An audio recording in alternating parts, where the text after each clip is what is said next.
Welcome to Terror Tales. Gather around the campfire. Join our circle as we share true, terrifying stories from the shadows of the real world. Subscribe and become part of the camp. The night is long, and you're not alone.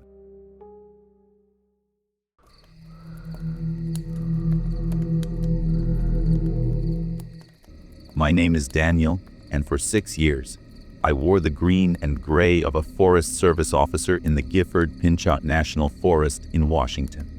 The job was mostly routine, helping lost hikers, maintaining trails, dealing with the occasional campfire that got out of hand. But there are things in those deep, old woods that don't fit into any training manual. Occurrences that defy explanation and leave a cold, permanent knot in your memory. The call came in on a crisp October afternoon. A family of 4, the Wards, had failed to return from a weekend trip to the Dark Divide, a vast and rugged wilderness area east of Mount St. Helens.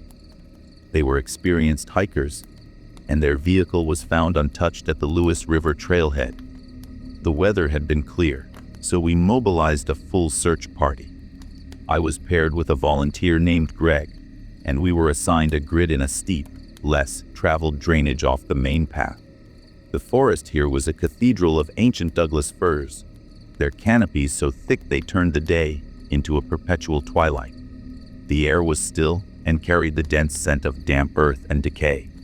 Our radios, which had been crackling with updates from other teams, began to sputter with static the deeper we went. It was Greg who found the first item. Not on the trail, but placed deliberately on a moss-covered stump, 20 feet off the game path we were following. It was a child's hiking boot, small, bright pink, and clean. It looked as if it had been purchased yesterday and set there carefully. There was no mud, no sign of wear or struggle. We bagged it and called it in, but the radio only responded with a blast of white noise. An hour later, we found the second boot. This one was positioned on a flat rock in the middle of a shallow creek, a place it could not have simply washed up. A cold dread, separate from the mountain air, began to settle in my gut. We were being led, and not by the lost family. The forest grew quieter. The usual scuttling of squirrels and chirping of birds ceased. The only sound was our own labored breathing and the crunch of our boots on the undergrowth. We continued to follow the drainage downward, the static from our radios now a constant, low hiss. Then we saw it. In a small clearing, where a patch of weak sunlight filtered through the trees, stood a staircase. It was a freestanding, wooden staircase, like one you would find inside a house. It was made of polished oak, with a finely carved banister, and it ascended about 12 feet into the air, leading to nothing.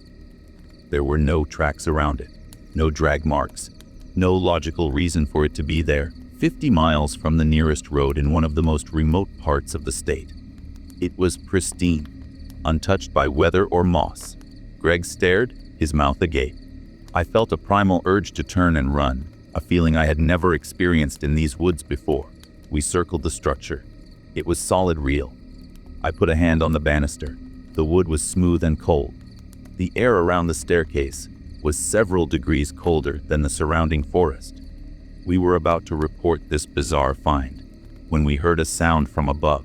It was not an animal sound. It was a whisper, thin and reedy, that seemed to come from the top of the stairs, from the empty air.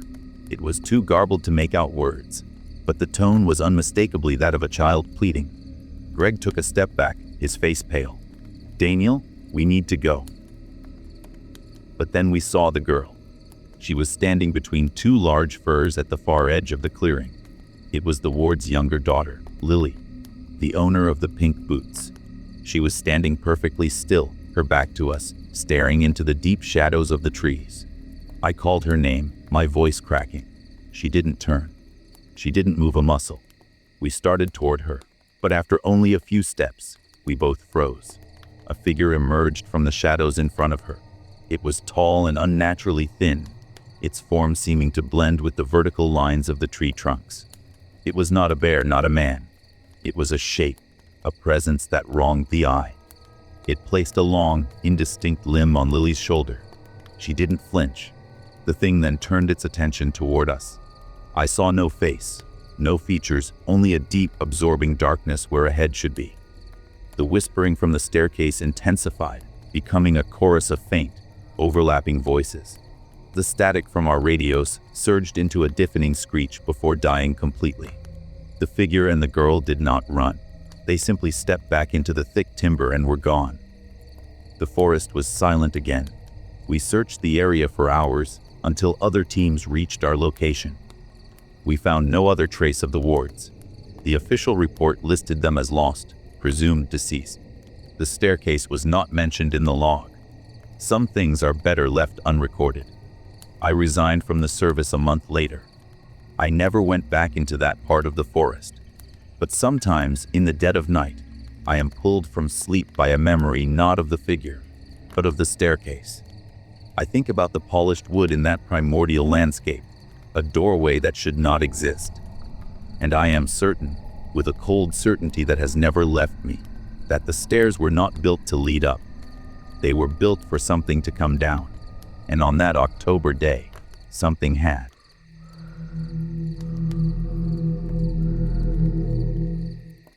My name is David, and this occurred in the late autumn of 2018. I was a forestry student at the time, and a project required me to collect soil samples from a specific, remote quadrant of the Roosevelt National Forest in Colorado. The area was rugged, accessible only by a series of old, unmaintained fire roads that were little more than faint grooves in the pine needle carpet. I drove my Jeep as far as the deteriorating route would allow, which was a clearing marked on my topographical map as being 5 miles from my target coordinates. The air was thin and carried the sharp, clean scent of high-altitude pine. The only sounds were the whisper of the wind through the lodgepole pines and the crunch of my own boots on the frozen ground. I had a satellite communicator, a full canteen, and a .357 Magnum revolver on my hip, a standard precaution for anyone working deep in the backcountry. I marked the Jeep's location with a GPS pin and started my hike. The forest was dense, and the canopy blocked much of the weak afternoon sun. Within an hour, the landscape began to feel ancient and untouched. I found my first sample site without issue, bagging the dark, loamy soil and marking the spot. As I moved toward the second location, a peculiar silence descended. The wind had died completely. The absence of sound was a physical pressure. It was in this unnatural quiet that I first saw it. Between 2 towering Engelmann spruces, standing in a small, sun-dappled glade, was a staircase. It was a structure that belonged in a Victorian mansion, not the Colorado wilderness. It was crafted from a dark, polished wood, with intricate, turned spindles and a carved handrail. It ascended about 12 feet into the air and ended in nothing. There was no landing, no second floor, just the top step leading into open air. The wood was dry and flawless, showing no sign of rot, moss, or weathering. A cold dread, entirely separate from the mountain air, settled in my stomach. My rational mind struggled. It was a prank, a piece of art, a movie prop. But the logistics of hauling such a heavy, delicate object miles into a roadless forest were impossible. There were no drag marks, no footprints, nothing. The staircase simply was. I took photographs with my phone, but the images came out blurred and distorted, as if a thick haze hung around the structure. Though my eyes saw it clearly, I considered turning back, but my destination was close. I decided to take my samples and return to the Jeep by a different route, giving the glade a wide berth. The second sample site was in a shallow depression a half-mile further. The silence persisted. I worked quickly, my senses heightened. As I was sealing the sample bag, a sound broke the stillness. It was a low, rhythmic creaking. It was the sound of weight on an old wooden stair. I froze, my hand instinctively going to the grip of my revolver. The creaking continued. Step, pause, step, pause. It was slow and deliberate, descending from the top of the invisible flight.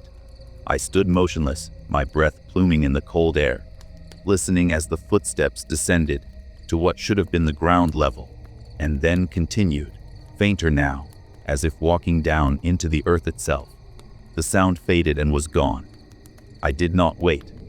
I abandoned any pretense of a systematic return and began moving as fast as I could through the thick undergrowth.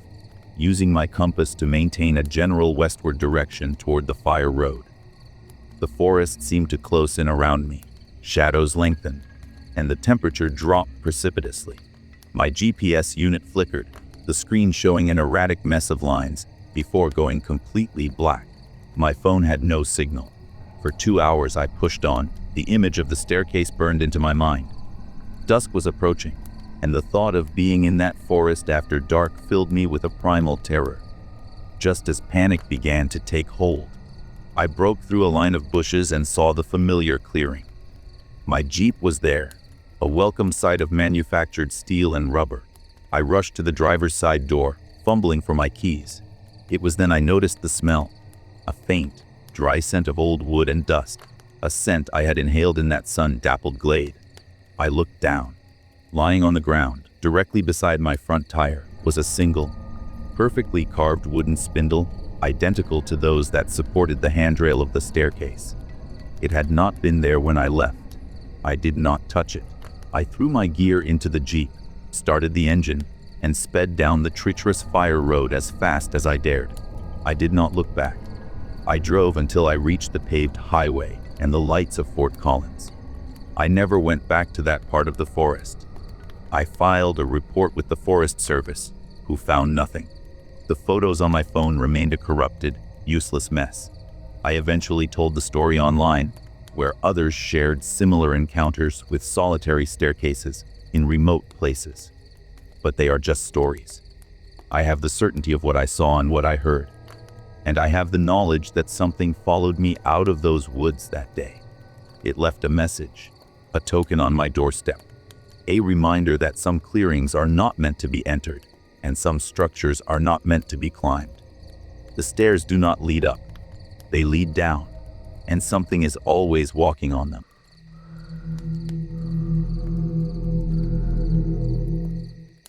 My name is Anna, and this took place during a cross-country road trip in the summer of 2016.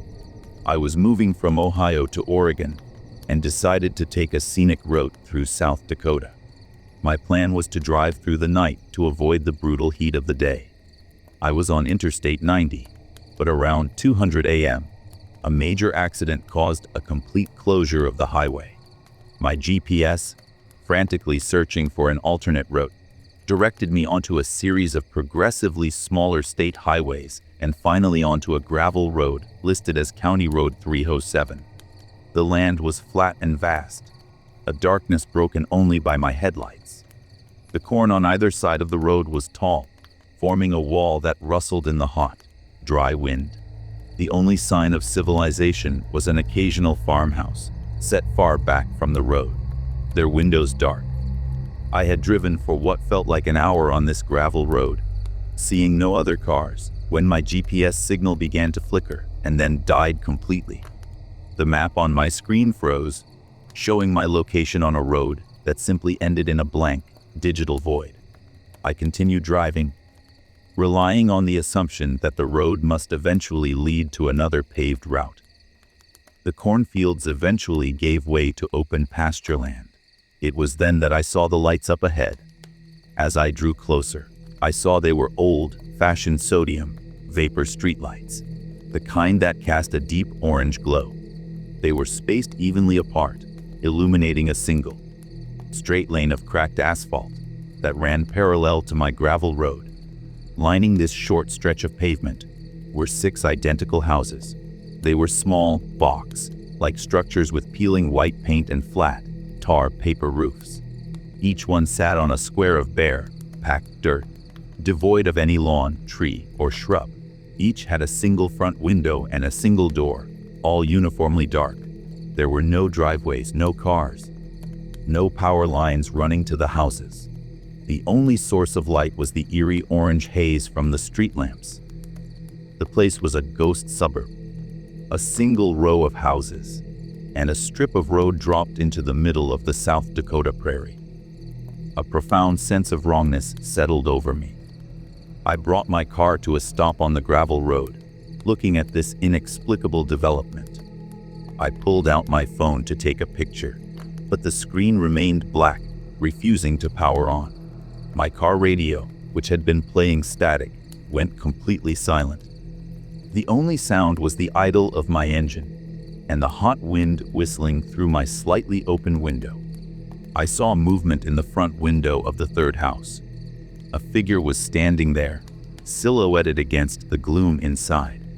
It was tall and unnaturally thin. As I watched, a figure appeared in the window of the fourth house, then the fifth.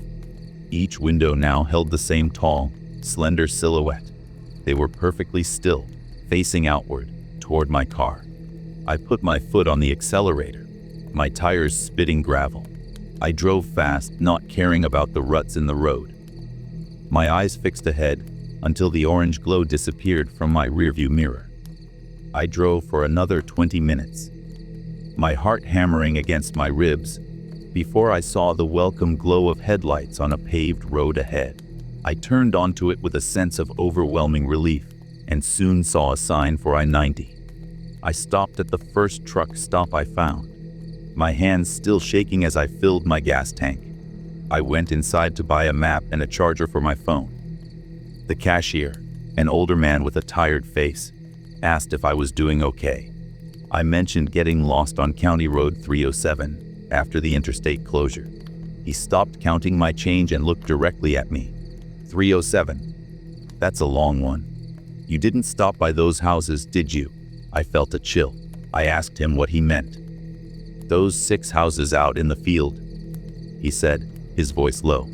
Folks around here know to just keep driving. They've been there since before my grandfather's time. No one knows who built them. Sometimes they say there are people in them, but nobody who ever stops to ask directions comes back to tell about it. I left quickly. When my phone finally charged and powered on, I opened my photo gallery.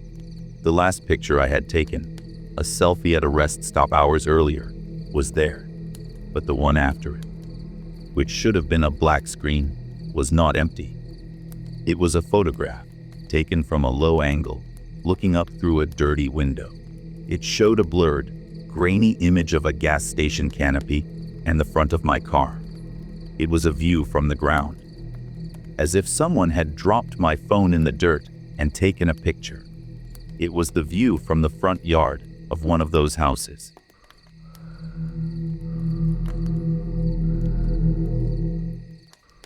My name is Mark, and for 2 summers during college, I worked as a seasonal forestry technician for the United States Forest Service in the Apache, Sitgraves National Forests in Arizona. Our crew was based near the town of Alpine, and our work involved trail maintenance, boundary marking, and ecological surveys.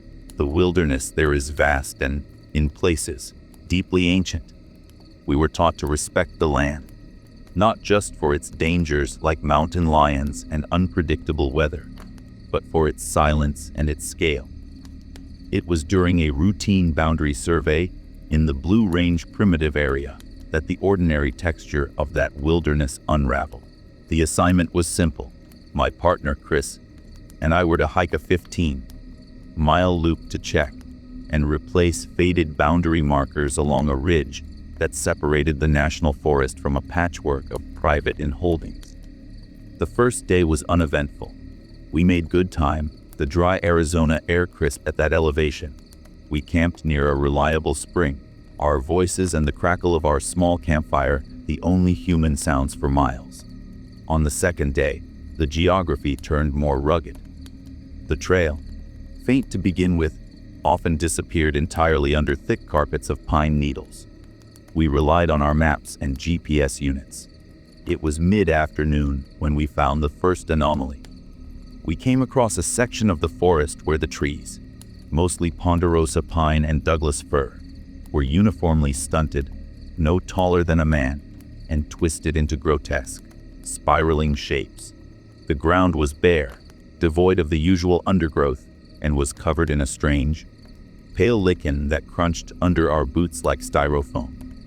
The air was utterly still and carried a faint, metallic odor, like ozone and wet stone. Our GPS units flickered, showing our location jumping erratically across the screen. Chris, a more experienced tech, frowned. Weird. Lightning strike, maybe? A whole patch of it. It was a logical explanation, but it felt insufficient. The twisting of the wood seemed too deliberate, too patterned. We pushed through the distorted grove for another 100 yards until we found the source of the boundary line discrepancy. According to our map, a specific cairn, a pile of rocks marking the forest boundary, should have been situated on a prominent rock outcrop. It was not there. After a brief search, I found it. The cairn had been meticulously reconstructed at the base of the outcrop, and it had been changed. Instead of a simple pile, the rocks were stacked into a tall, narrow spire, impossibly balanced, with a single, long quartz crystal placed vertically on top. As I called Chris over, my eye was drawn beyond the strange cairn. There, nestled in a shallow draw between two hills, was a structure. It was not a cabin or a mine shaft. It was a long, low corridor made of concrete, sinking into the hillside. It looked like an unfinished subway tunnel or a massive utility conduit, but there were no roads, no power lines, no logical reason for it to be there. The entrance was a perfect, dark rectangle, about 8 feet tall and 12 feet wide, sealed by a rusted metal door that hung slightly ajar on one massive, broken hinge. Graffiti was not present. There were no signs, no warnings, no identifying markers of any kind. We approached with caution. The metallic smell was stronger here. The silence was absolute. No insect, no birds, no wind. Chris pulled out his satellite communicator to report the structure, but the device could not acquire a signal. Despite a clear view of the sky, we stood before the dark opening. A cold, damp breath issued from the gap between the door and the frame. I shone my high-powered flashlight into the darkness. The beam illuminated a concrete floor strewn with debris and a tunnel that extended straight into the hill, further than my light could reach. The walls were bare, stained with dark, vertical streaks of moisture. Then we saw the footprints. They were fresh, pressed into the damp soil at the entrance. They were humanoid, but elongated and narrow, with no discernible tread. They led into the tunnel. They did not lead out. We decided not to enter. Protocol for encountering unauthorized structures was clear: document and report. We took photographs, which later developed a strange, grainy quality despite the bright daylight. As we prepared to leave, a sound echoed from within the tunnel. It was not a natural sound. It was a slow, resonant, metallic clang, like a large pipe being struck with a hammer. It echoed once, then twice, each time fainter, as if moving deeper into the earth. Then, silence returned. We left immediately, hiking faster than was safe on the uneven terrain. We did not speak. The feeling of being watched was a physical weight between my shoulder blades. We made it back to our previous night's campsite as the sun was setting. We decided against a fire, eating cold rations in the dark before retreating to our tents. I slept fitfully. Sometime deep in the night, I was awakened by a sound outside my tent. It was a shuffling sound, slow and deliberate, accompanied by a faint, rhythmic scraping.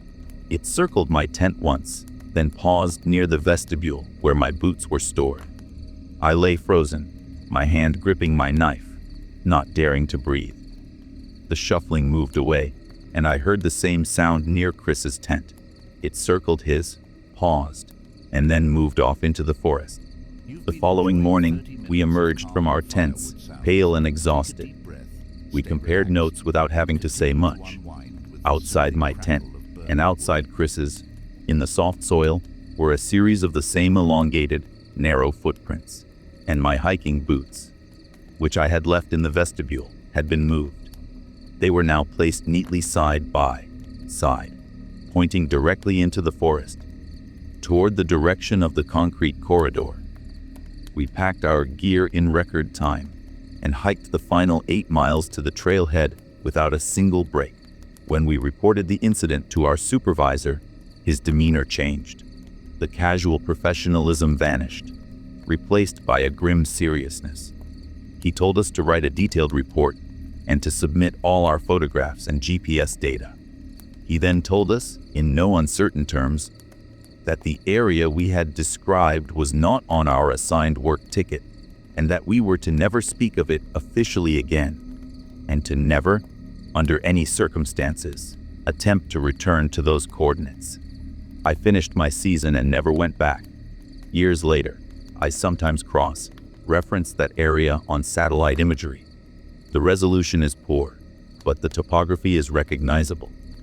The draw between the two hills is there, but in every image, from every provider, it is obscured by a perfect, square cloud of digital static, a blank pixelated patch in the middle of the clear Arizona wilderness. Whatever that place is, it is being hidden. And the feeling that something from that dark, concrete mouth followed us out, that it knows who we are and where we were, has never left me. The wilderness is not always empty. Sometimes, it contains things that were built to be forgotten, and they do not like to be found.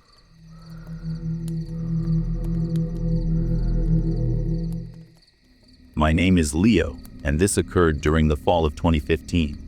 I was a graduate student in geology, and my thesis involved mapping and sampling a series of limestone karst systems in the Appalachian Plateau of southeastern Kentucky, specifically in the vast and deeply dissolved terrain of the Daniel Boone National Forest. My focus was a largely undocumented cave system referenced in old surveying notes simply as Whisper Creek Sink. The notes were vague, placing the entrance somewhere in a remote watershed north of the town of McKee in Jackson County. The hike in was a brutal slog through a damp, leafless autumn forest. The hollows were deep and narrow, the slopes choked with rhododendron, so thick I often had to crawl. The air was heavy with the smell of damp earth and decay. After 6 hours of navigating by topographic map and a struggling GPS, I found the sinkhole, a yawning pit about 30 feet across, its sides slick with moss and its depths shrouded in shadow. An ancient, rotting rope was tied to a root at the lip, trailing down into the darkness. It was not my rope. I am an experienced caver. I have a strict protocol. Always inform someone of your location and expected return, and never cave alone. I had done the first, but I was about to break the second rule. The allure of the undocumented, the professional credit it would bring, was too strong. I rationalized that I would only go in for a quick look, just to the first major chamber. I geared up with my helmet, headlamp, harness, and a single rope of my own. I tested the old rope. It was brittle and snapped with a pull. I anchored my new line to a sturdy oak and rappelled into the cool, stagnant air below. The descent was about 40 feet into a chamber littered with breakdown. Huge chunks of fallen ceiling. The air was cold and still. My headlamp cut a swath through the absolute black, revealing flowstone formations and delicate soda straws hanging from the ceiling. The cave was beautiful, pristine. I took photographs and notes, collecting a few rock samples. The main passage led off from the chamber, a low, wide tunnel that sloped gently downward. I had to crouch to avoid brushing against the ceiling. I had been moving for perhaps 20 minutes when I noticed the first anomaly. The sound of my breathing, the crunch of my boots on gravel, the rustle of my gear, they all began to sound muted, as if the cave was absorbing the noise. Then I heard something else, a voice. It was faint, distant, and utterly indiscernible. It wasn't an echo of my own movements. It was a soft, conversational murmur, like someone speaking in a room with the door closed. It seemed to come from the walls themselves. I froze, my heart hammering against my ribs.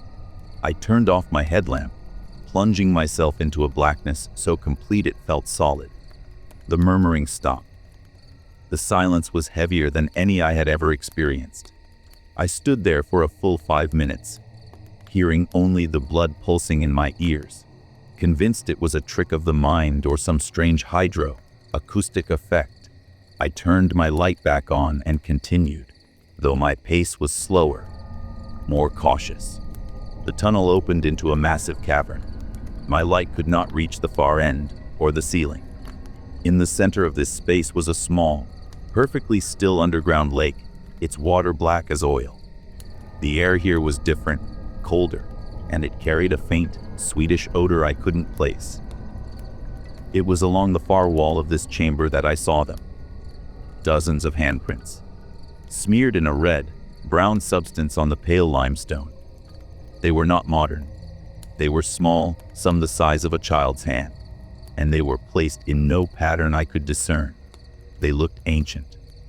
As I moved my light across them, I saw that the wall beneath was covered in crude, scratched drawing spirals, stick figures, and shapes that resembled the constellations. It was then that the whispering returned. This time it was clearer. It wasn't one voice, but many overlapping, a soft, sibilant chorus. I couldn't make out words, but the tone was unmistakable.